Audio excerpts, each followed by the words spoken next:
Bonjour à toutes et tous, correction de l'exercice PGA 1.06. Donc on vous demande de vérifier dans le tableau 1 de la fiche sur l'homogénéité que les diverses relations de grandeur reliées à l'énergie sont cohérentes entre elles. Donc c'est encore un exercice de manipulation des dimensions. On va donc essayer de comprendre déjà ce dont l'énoncé parle. Donc pour cela on va regarder cette histoire. Donc, alors que je me souvienne de l'énoncé, j'ai déjà perdu. Donc dans le tableau 1, voilà. Alors tableau 1 c'est donc celui ici. Et on a effectivement 1, 2, 3, 4, 5 lignes pour l'énergie. Et le but du jeu, c'est de prouver que toutes ces relations, en fait, sont cohérentes. Autrement dit, par exemple, que si on exprime les unités de l'énergie, quelle que soit la relation dont on part, eh bien, on va tomber, par exemple, sur une masse ou une vitesse au carré, ce qui est la première. Donc c'est ça, c'est là dont je vais partir. Je vais dire qu'une énergie, c'est une masse par une vitesse au carré, et je vais essayer de montrer que toutes les autres sont équivalentes à ça. Alors, on va essayer de les recopier une par une en simplifiant considérablement, c'est-à-dire en enlevant les intégrales, en enlevant les vecteurs, en enlevant tous les symboles qui n'apportent pas grand-chose à l'homogénéité. Donc, on est parti. Donc, la première, c'est que l'énergie, c'est 1 demi de mv carré. Ça, c'est la base. Voilà, je vais la recopier ici. Donc, l'énergie. Donc, alors, je vais enlever le 1,5 aussi, par ailleurs. Donc, je vais dire que la dimension de l'énergie, c'est donc la dimension d'une masse fois la dimension d'une vitesse au carré. La deuxième relation, c'est dire que la dimension d'une énergie, c'est la dimension d'une force multipliée par une longueur, si je ne me trompe pas dans l'ordre des relations. C'est tout à fait ça. La troisième, c'est que une énergie, c'est un couple. Voilà, donc ça, on va voir après ce que ça donne. Voilà. Donc une énergie, c'est homogène à un couple. Donc on regardera ce que c'est un couple. Pour l'instant, je recopie juste. Pour la suite, c'est que l'énergie, alors le travail effectivement qui est l'énergie, c'est une pression fois un volume, tiens, intéressant, voilà, donc là on change littéralement de choses, l'énergie c'est égal à la dimension d'une pression, alors je vais mettre pression pour ne pas confondre avec le poids ou autre chose, multiplié par la dimension d'un volume, attention ici c'est un petit v pour vitesse, et là c'est un grand V pour volume, et la dernière, c'est que l'énergie est une charge multipliée par une tension. Donc on est parti, on enlève ça et on va pouvoir continuer notre petit bonhomme de chemin. Donc l'énergie, c'est égal à une charge, donc Q multiplie une tension. Donc là j'écris tension en toutes lettres, pour pas confondre avec V qui est le volume au-dessus. Voilà, donc on a ces 5 relations-là. Et donc en gros, ce que je veux prouver en fait, in fine, c'est que finalement, des joules, c'est égal à des kilogrammes mètres carrés seconde moins 2. Ça vient en fait de cette relation-là. D'accord, les dimensions standards d'une énergie, c'est des joules. Les masses, c'est des kilogrammes. Les vitesses au carré, c'est des mètres seconde moins 1. Et donc en gros, ça fait des kilogrammes mètres seconde moins 2. Il faut donc ensuite que je fasse exactement la même chose avec les autres relations. Et donc, il faut que je prouve par exemple qu'une force ou une longueur, c'est bien des kilogrammes mètres seconde moins 2. Donc on va les prendre une par une et on va regarder un peu ce qui se passe. Alors, on va travailler ici. Donc en fait, on sait qu'une force, d'accord, en tout cas que la dimension d'une force ou les unités standards si on a envie d'aller un peu plus vite, et bien en fait, c'est tout simplement en vertu du fait que F est égal à MA, et bien en fait, c'est tout simplement des kilogrammes mètres seconde moins 2. Et donc, si je fais la dimension d'une force multipliée par la dimension d'une longueur, et bien je multiplie simplement par des mètres, et je retombe bien sur des kilogrammes mètres carrés seconde moins 2. Et donc, ce qui est bien cohérent avec ce qu'on a vu ici. Donc, la deuxième relation est cohérente avec la première relation, c'est ce qu'on vient de vérifier immédiatement. Donc, pour la deuxième, on est content, c'est bon, et on passe à la suivante.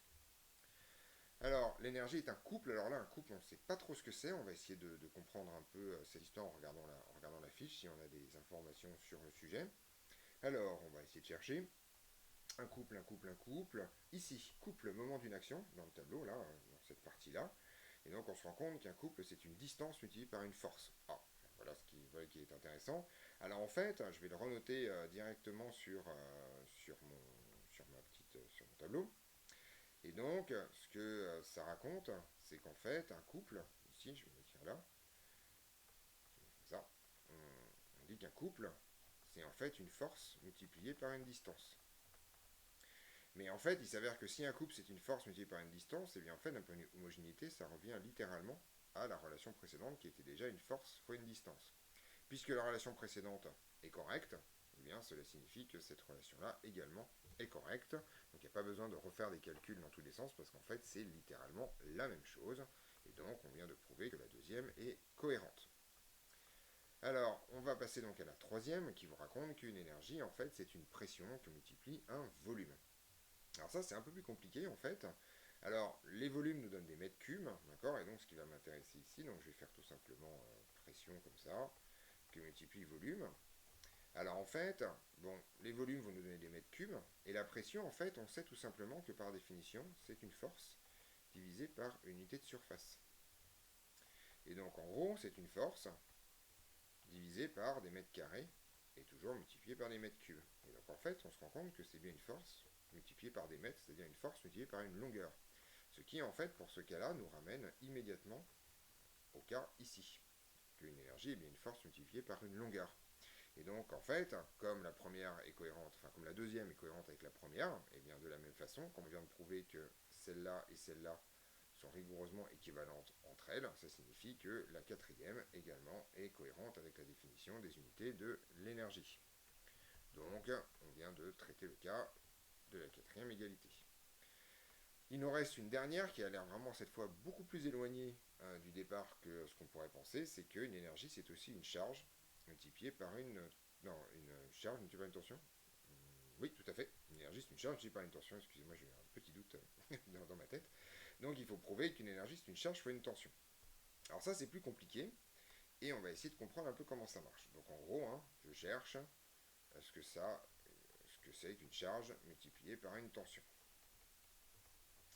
Alors là, on va en fait se souvenir d'une relation que vous connaissez peut-être, vous avez peut-être vu au lycée, qui est en tout cas dans la fiche sur l'homogénéité, qui est la loi d'Ohm.